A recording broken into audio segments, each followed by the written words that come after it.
Bow down before my psycho power. Welcome back to the channel, everyone.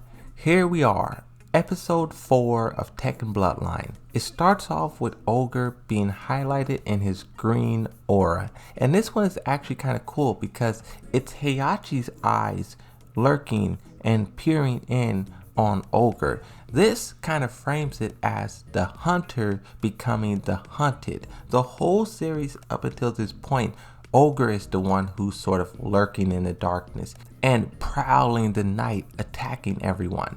But now this is a trap that is set for him, and Heihachi is the one who's in control. Very interesting how the dynamic changes throughout these first 4 episodes. Now it starts off with Jin meditating, and you have Xiao. The late addition to the tournament has arrived. He's a kung fu guy. Fast. So here, Jin realizes that his opponent is Leroy Smith, the same person who tried to sock him in the episode before. Now this fight between Jin and Leroy Smith is very, very important. So I really want you guys to pay attention as I break down this and analyze it. So when he first walks up, he says, I've got a bone to pick with your boy Heihachi. I like here how Leroy Smith's goal is to destroy Jin, and he knows that destroying the Golden Boy will hurt Heihachi. So one, that's why he's going to try so hard here. He's going to try so very, very hard. But the fight starts and Leroy Smith immediately starts going in. This is a string pulled directly from the game, and he's going so crazy like this because it's personal for him. For him, this is not just, oh yeah, let me get some prize money. He's trying to destroy the Mishima Zaibatsu here. Vengeance is what he's after. So this part was so cool. He does a low high and he goes into the hermit stance. It doesn't get more Tekken than this. So he parries, sort of blocks Jin's first hit, and then does the hop kick launcher. This is so spot on with the game. It's honestly shocking. Now, I'm not going to break down the whole fight. I'll skip ahead a little bit because, they go back and forth punching each other. You have this moment where Jin, the chat told me this is not a parry. This is some sort of special move that Jin does. But you can see it still looks very similar to Wing Chun. You can see his legs is bent in and his hands is sort of going out. Even though it's not the Wing Chun parry, this is just a traditional karate deflection or something.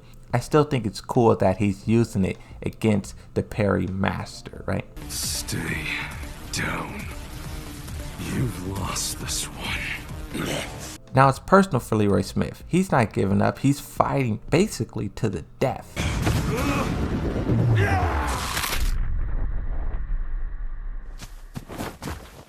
When I said this was very, very important, this is it. Jin goes with this right foot and kicks Leroy. Boom! The way they sort of change the color, the effect, it makes you think that his leg is broken there. His left leg broken. Leroy Smith immediately falls to the ground and is holding that leg. Now, as we see later on, he has his leg in a bandage. Now, follow along with me. Leroy Smith shows up in Tekken Bloodline, which is basically Tekken 3. He doesn't have a cane. He's walking around, he's fighting normal. He gets kicked in the leg by Jin, and he gets put in this splint. Later on in Tekken 7, he shows up with a cane, and I think that is because of what Jin did to him. Jin breaks his leg and puts him out of commission for 2 years. That's the time span between Tekken 3 and Tekken 7. 2 years. That's more than enough time for Leroy to heal, recover, train a little bit more, and show up. I think Tekken 8 is going to be fantastic. I think seeing what Leroy Smith does in Tekken 8 after getting his leg shattered by Jin and being decommissioned for 2 years, you're gonna have to imagine he's gonna be very, very angry. And another thing too, with Leroy Smith being out for 2 years, he's been sitting back and watching all of the things Jin Kazama has done. The World War, Tekken 6, so all that stuff is just going to fuel him even more. I think that kick to the leg was so important to the overall story of Leroy Smith. Jin Kazama is declared the winner of this round. Now this scene here is kind of interesting because Jin and Harog is talking about You mangled the guy's leg. You've learned a lot from Heihachi. he wanted back down is what Jin Kazama says, and he can't figure out why. Why is it so personal for him? He feels like there's a lot Heihachi isn't telling him. And Harog says, We all have our own reasons for being here, Kazama. Not just you. he says, we all have our reason for being here. We have our own goals and our own objectives. We all have our own reasons, not just you. But I felt like there was some missed opportunities here. At the end of Harog saying this, they probably could have showed a flashback to Baek-Dusan being attacked by Ogre, because in this series they don't actually say why Harog is there. Of course, people who know the game knows that Baek-Dusan is his master and is attacked by Ogre, but I felt like flashing back to that, this was the time to do so. Maybe they couldn't do it in the 20 minutes that they had to shoot the episode, but I think adding that in there would give a lot more people a understanding as to who he is and why he's there. This was their opportunity. So the match of Nina Williams and Xiao Yu is about to start, but before that we see Martial Law is defeated by Julia Chang. Yoshimitsu is defeated by Anna. Fascinating. And then Marduk is defeated by King. And then now it's time for Xiao Yu versus Nina. Now I know this match here has a lot of controversy. Some people think that Nina should have won. Some people are sure that Xiao Yu would win this match. Now I have some evidence that I'll get to in just a second, but first let's just analyze the fight itself. She's literally a hired killer. That's what she does for a living. It's gonna be so disappointing for her when she's defeated by a high school kid, huh? As the fight is going on, you can see Xiao Yu is crushing with that Phoenix stance. I really like how they animated this. Her out of everyone stands out the most. This getting low like this, crouching, if I never seen Tekken before, I would be like blown away. I would be like, what is she doing? I wouldn't be surprised if Xiao Yu player usage bounces up after this. I would not be surprised. And Heihachi is very good at analyzing these situations. He's a battle veteran. I want to play what it is he's saying. A seasoned fighter, Sia Xiao Yu, is letting her opponent tire herself out. With all of this evasion she's doing, she's just letting Nina tire herself out. And you can see there, she's taunting, she's trolling, she's basically just deflecting, waiting for her opportunity to strike, take her down. And this grab was crazy, trying to like break her spine. This was crazy. And look how evil Nina looks. Because here's the thing, Nina is the assassin.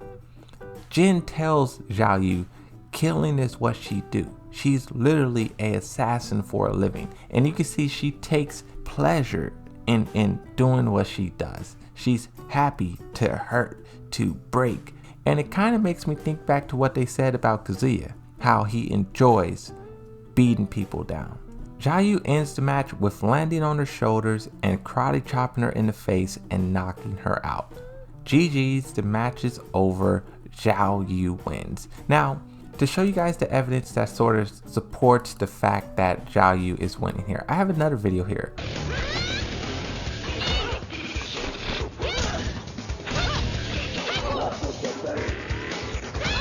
I'll play this so you guys can see, but Xiao Yu basically demolishes Nina here. So Tekken Bloodline isn't this one-off where Xiao Yu is just given like, it's shown to us time and time again that Xiao Yu can actually defeat Nina. And the reason why I think this is because Xiao Yu is a fighter. Even though she's trolling, she's posing, she still destroys. Nina is an assassin, and assassinating people is very different from fighting. And I think that is why Xiao has the upper hand here, is because it's a fight. It's not some stealth operation. That's just my explanation. So Jin shows up to Leroy Smith's trailer looking for him. He wants to talk, but Leroy Smith is not in his bed. Soon as he gets healed by the doctor, he takes the IV out and he goes somewhere. He leaves. Now this is the splint that I was talking about. Jin kicks him, and the conversation between Leroy and Jin in this moment is very, very important. Let's break it down. You've been swimming with sharks so long, you don't know the good guys from the bad guys. What Leroy says here is kind of really important. He says, you've been swimming with sharks for so long, you don't know the good guys from bad guys. And to me, this seems like Leroy Smith understands that Jin Kazama isn't necessarily as evil as maybe Kazuya or Heihachi, but he's just so caught up with them that he don't realize how much harm he's doing. So even though his leg is busted and Jin is the one who did it, he still sees Jin as this person who's just ill-advised. So that's why I really want to see how their dynamic changes in Tekken 8, evolves. If you guys want to see a video that goes really in detail about Leroy Smith and how he ties into Heihachi, and well, really the video sort of explains why he's so upset with Heihachi, I really suggest you guys go check it out. It really dives into the lore of Tekken 7, Tekken 3, and it even expands beyond that, before that. So I suggest you go watch that video if you want to know why Leroy is so furious. He's in the tournament trying to punch people before it actually starts. I'm not finished, Heihachi. Not even close. I'll be back for you. This is just incredible how Tekken Bloodline is tying in these new characters, and it really makes you want to see what happens in Tekken 8. Now after talking to Leroy Smith, Heihachi is sort of scolding Jin for going back and checking on an opponent. He says, if your mother defeated Ogre, would she went and checked on him?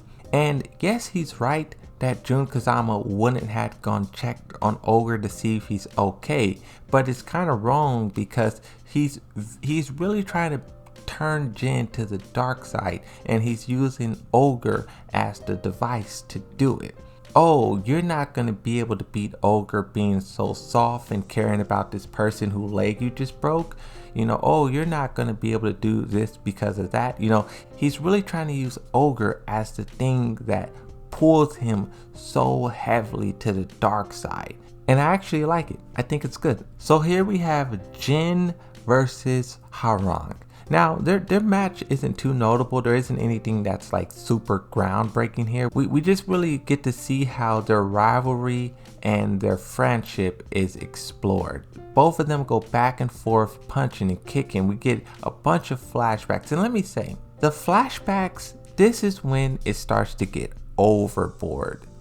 Throughout the last 3 episodes, they have flashbacks on flashbacks on flashbacks. And I feel like if they removed some of those flashbacks, they could have made space for Ogre attacking Baek-Doo-san, Wang. They could have made space for a Yoshimitsu match, a Law match. It was just an odd decision for them doing flashbacks like that. The only example that I can give is that they just didn't have the budgeting. It's easier to do flashbacks and reuse scenes than it is to create new ones. That's the only example that I can think of as to why they kept putting so many flashbacks in there to pad out the time.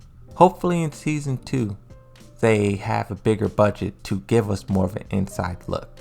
Now, at the end of the fight between Harog and Jin, Jin lifts him up like he's going to finish him off. The shadow is covering his eyes, making him look more sinister, but it's just a fake out. It's a bait and switch. This is the first time Heihachi really gets upset. Not only is he checking on enemies like Leroy Smith, but now he's letting his friends live, which I don't think, why would Heihachi think Jin would destroy Harog in this instant? I mean, I know he wants him to, but do you think he will? Look how angry he is. That's pretty much how episode 4 ends. Both of them are bruised up, bleeding a little bit, and then Heihachi up top steaming. We have 2 more episodes to go, 5 and 6. I'm going to break down both of those and analyze all of it. This one was more so focused on Jin and also Leroy Smith. I think we got a lot of information about both of those characters, and this episode was really just like to get people hyped for Tekken 8. Because Leroy Smith is definitely going to be on the roster, so to see him come back in here and just fight everyone is going to be incredible. But that's it. More episodes, breakdowns coming right up. See you guys next time. Thanks for watching, and bye bye.